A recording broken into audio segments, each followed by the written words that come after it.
Hey guys, in this video I'm going to talk about the topics that are expected to come in IELTS speaking test for the month of October till December. Now if you know the pattern and the kind of questions that have been coming up for the past few months, you have higher probability to score better and be aware. So what happens is we check the last 3 months before coming to the next month questions. It is almost the same. So you get a clarity, you get a vision on what all topics you need to cover and need to be prepared for.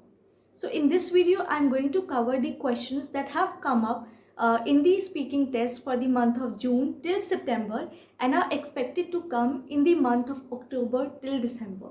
The source of my information is the students that are appearing for the IELTS test and have appeared for the IELTS test. I am connected with a database of students that are landing onto the same field that I am targeting across and are preparing for IELTS test. So this information is very authentic. You can cross-check with your peers, with the people who are actually giving the IELTS test. So let's now begin with the video.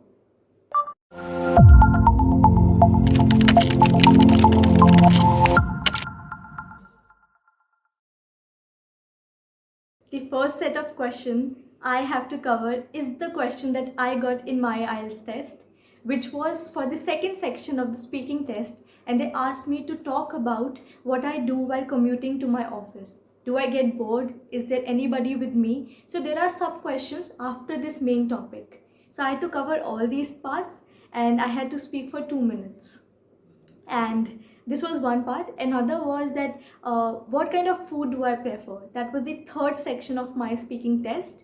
And they then questioned me whether I like Indian food, whether I like junk food, do I cook food at home, am I a foodie, and what kind of food do I prefer? So that was the set of questions I received in my IELTS test. Now, if you analyze, guys, you will see that whatever questions I talk about in this video that people often get is like 90 to 95% based on your preferences and experiences. You need not be prepared politically, geographically, scientifically. So they do not test your intellect. What they test is how you speak and how spontaneous you are in your thinking. So let me get on to now third set of questions, which I have, asked from different people and my peers who have appeared for IELTS test. Okay, next set of popular questions that have been asked in the month of August specifically, which was why your country is unique. Because you are in India, now talk about the uniqueness of your country, uniqueness of your culture. What do you like about your country? Have you traveled your country? And how much are you aware of the different festivals of this nation? So everything around India, around the culture, around the diversity. So this was one common topic that many people have actually, been asked. Apart from that was a very uncommon topic, but then, it is quite popular one, which is, have you ever sent a very surprising text to somebody? Who was that somebody and what was the text about?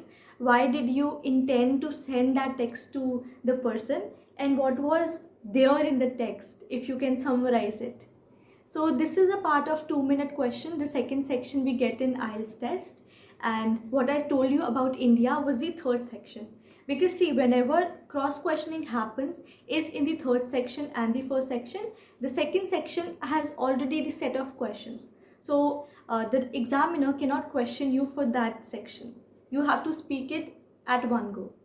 Okay, now this question you would say why somebody would ask, but it is actually asked, guys. Ask, any IELTS test taker. The examiner asks you that whether you have ever been surprised on your birthday. And whether have you surprised anybody on their birthday?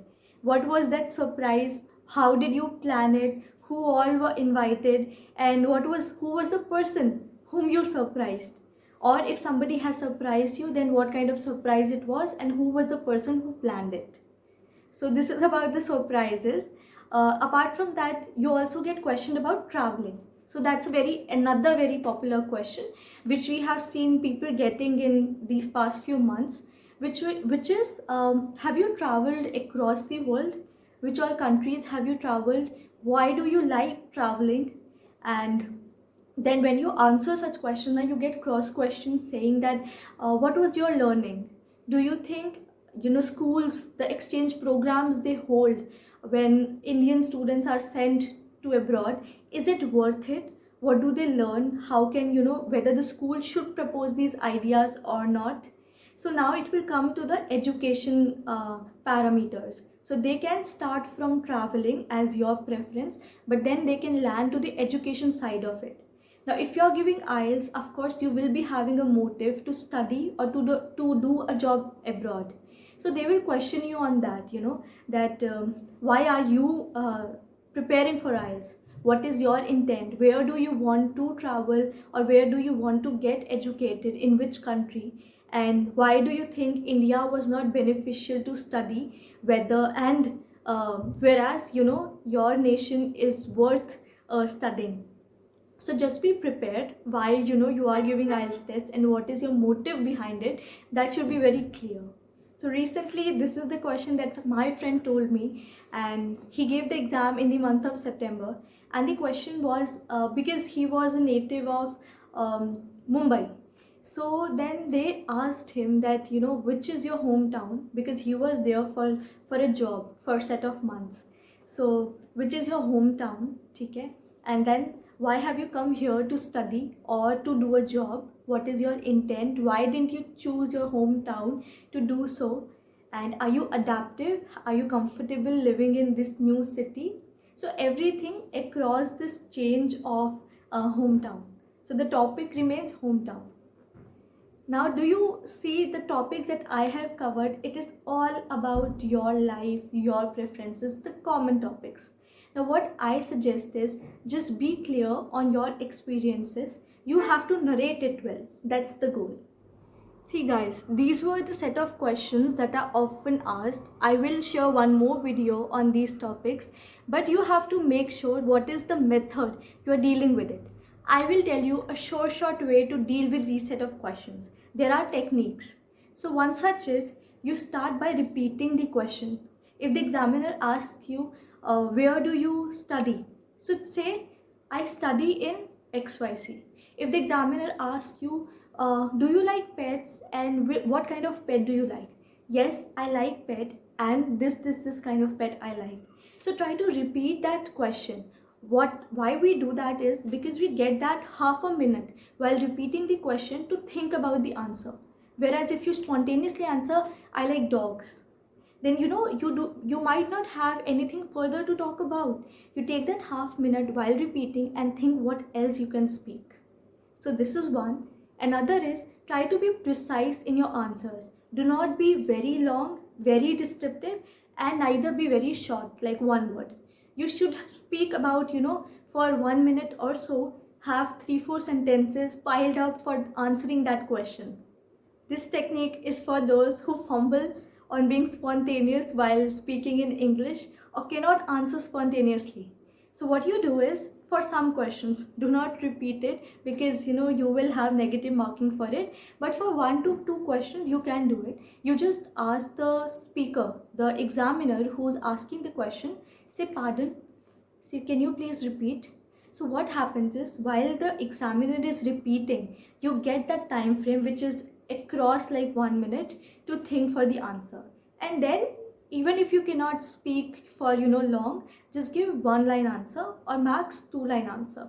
So you will have an edge. So rather than not saying anything, you have a way out for saying 1 to 2 sentences for that question, if it is too difficult and nothing is clicking you. Apart from this is, use good vocabulary. Before going for IELTS speaking test, please refer the dictionary and jot down some 4 to 5 words which are really impressive and used in the common communication. So words could be like mandatory, which is a very common word, but also it could be numerous. Rather than saying I have more, say numerous. So some basic vocabulary, but which needs to be used and creates a good impression. And the last technique I would say would be that never speak less than 2 minutes in section 2. Because if you stop after 1 minute or somewhere around 1.5 minutes, the examiner will try to encourage you to speak more or will cross question you. So that can have a negative result on your scoring, but try to speak for 2 minutes or more. Now how you can do this is construct a story. You have to be narrative, you have to be really descriptive. Talk about the detailing. If even you are baking a cake for your mother, talk about how you baked the cake, what was your intent. So try to elongate as much as you can. So maximum the consequence will be the examiner will stop you at 2 minutes, which is still fine. You can just end it at 2 minutes, but don't speak less than 2 minutes. So guys, this was all about the speaking topics. I have one more video coming up. So if you like it, please subscribe to my channel and hit the like button.